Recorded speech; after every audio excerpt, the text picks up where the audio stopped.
All right, let's dive right into this explainer. If you work anywhere near tech or corporate strategy these days, you absolutely know the jargon. We're talking Agile, Scrum, increments, you hear it constantly. But beneath all those buzzwords, there's actually a massive and honestly often misunderstood paradigm shift going on.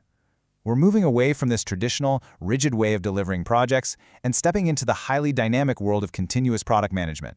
So today, we're going to demystify exactly what that shift means, and more importantly, what it means for your bottom line. You know, it really begs the question, why do some products just totally flatline after months and months of exhausting work? It's wild, but the answer rarely has to do with lazy developers or poorly written code. The real culprit? It's almost always a fundamentally flawed mindset when it comes to scope versus value. We get so completely obsessed with checking boxes off this giant list of requirements that we totally forget to stop and ask, wait, is what we're building actually valuable to anyone? So just to make sure we don't get lost in the methodology weeds today, we're going to map this out in 4 quick, logical chapters. 1, the evolution of Agile. 2, project versus product mindset. 3, the product lifecycle. And 4, defining product management roles. Okay, let's kick things off with Section 1, the evolution of Agile, from the 1980s to the Agile Manifesto. Let's take a quick trip back in time, because the rapidly changing digital world of the late 20th century basically forced the software industry to adapt or die. Back in 1986, this groundbreaking article called The New Product Development Game sounded the alarm. It basically said, hey, these rigid, plan-driven methods, they are failing. We have to be adaptive. Fast forward in 1993, and Jeff Sutherland and Ken Schwaber co-create Scrum. And yeah, they literally borrowed the rugby term to emphasize this idea of passing the ball and adapting on the fly as a tight-knit team. All of this momentum finally blew up in 2001 when 17 frustrated industry leaders essentially locked themselves in a room for 3 days and penned the Agile Manifesto, which officially established a brand new way to work. Now you'll hear Agile discussed as a methodology a lot, but Scrum is very specifically a framework. Picture a football game, right? You've got these strict, non-negotiable rules, like a 90-minute clock, specific field dimensions, and obviously no touching the ball with your hands. But within those rigid boundaries, there is just infinite creative flexibility in how the players actually strategize, move, and score goals. So, Scrum provides its own strict rules of the game for building software, and it boils down to exactly 15 explicit elements.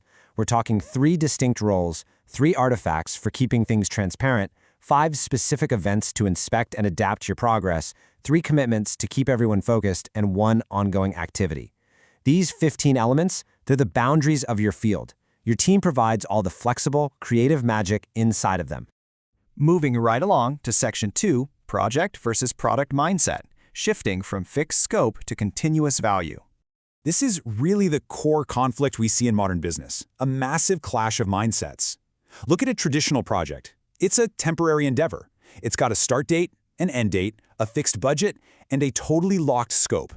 The only thing driving it is the sheer willpower to finish that predefined scope. But a product mindset, that is driven by continuous value.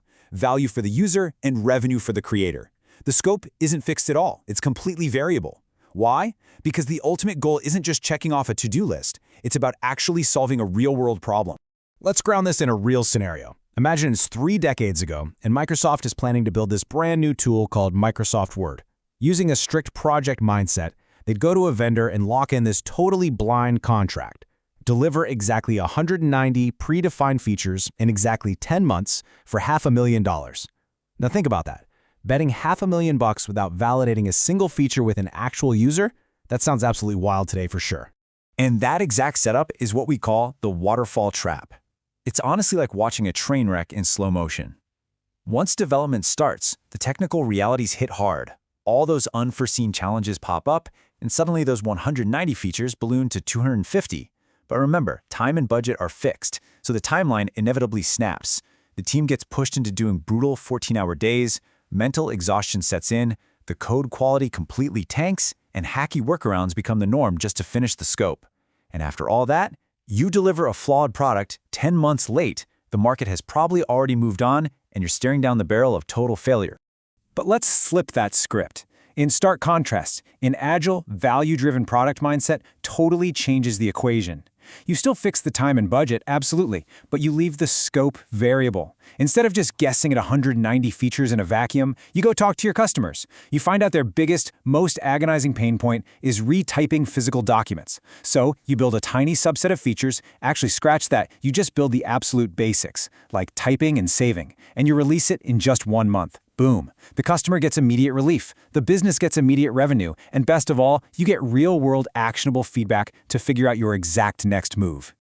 All right, Section 3, the product life cycle. Let's zoom out and look at the big picture here.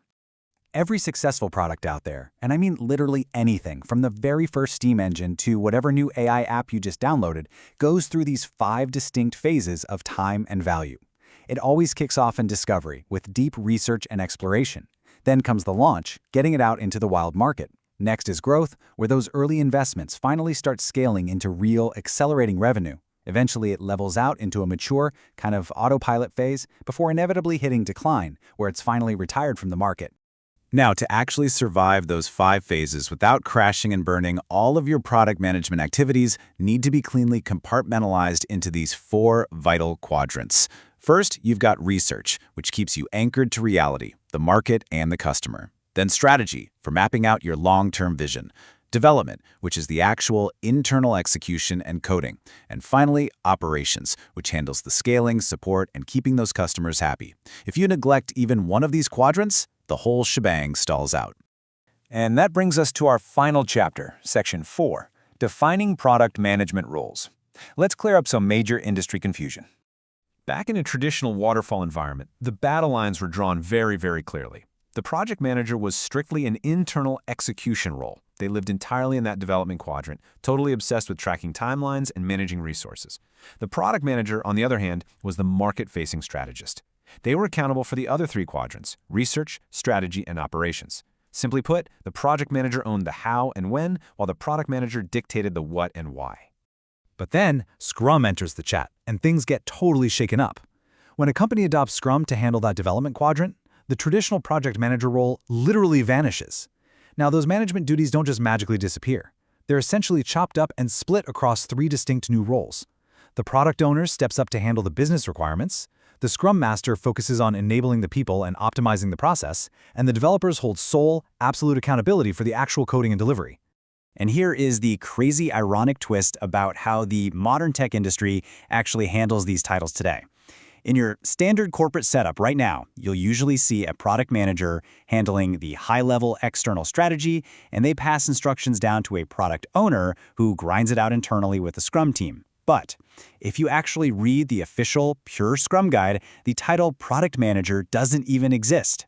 In Pure Scrum, the product owner is an absolute powerhouse role. They are fully accountable for maximizing total value across all 4 quadrants: research, strategy, development, and operations. So, as we wrap up this explainer, I really want you to take a hard look at your own day-to-day workflows. Look at your team's goals. Look at the mindset driving your daily stand-ups. And ask yourself this absolutely critical question. Are you truly focused on continuous value, adapting to feedback, and building a living, breathing product? Or are you just exhausting yourself trying to cross the finish line of a massive, predefined project? Be incredibly honest with yourself here, because the answer to that question, it might just change the way you and your team work forever.